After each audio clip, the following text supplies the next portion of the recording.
More details are emerging about the man who allegedly firebombed part of the Pennsylvania governor's residence early Sunday morning.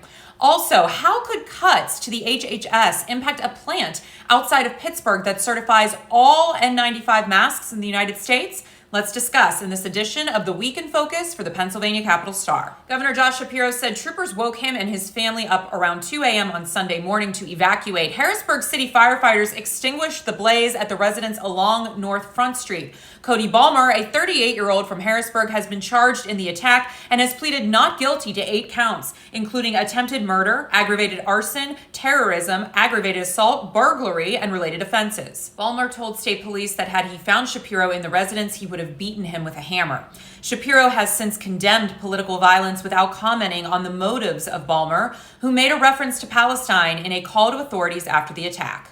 I know there are people out there who want to adopt their own political viewpoints or their own worldviews to what happened and why. I choose not to participate in that, Shapiro told reporters Wednesday during a stop in Derry Township. Since the incident, Shapiro has been met with support across the aisle, with State House Speaker Joanna McClinton, a Democrat from Philadelphia, saying she was appalled by the dangerous and despicable attack. Several Republicans who are weighing a run for governor next year also offered words of support to the governor. As of this taping, Shapiro has not yet heard from President Trump. Next up, while many Americans have learned what an N95 mask is because of the COVID-19 pandemic, you may not know that every one of them on the market was certified by a single government-run lab in Brewston, Allegheny County, the National Personal Protective Technology Laboratory.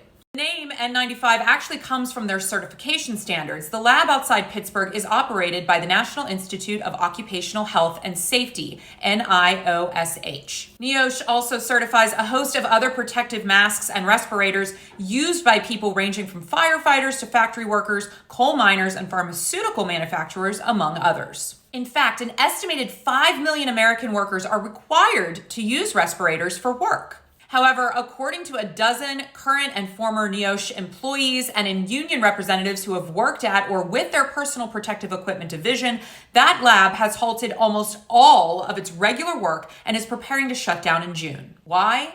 Because of the most recent announcement of layoffs in the U.S. Department of Health and Human Services, the agency run by Secretary Robert F. Kennedy Jr. detailed plans to lay off 10,000 employees across its various divisions. Hundreds of those cuts are in the division that studies and recommends to prevent workplace health and safety hazards. These cuts could impact people's health and ability to protect themselves and others on the job or in public spaces moving forward. For the Pennsylvania Capital Star, I'm Natalie Bencivenga, and this was your Week in Focus.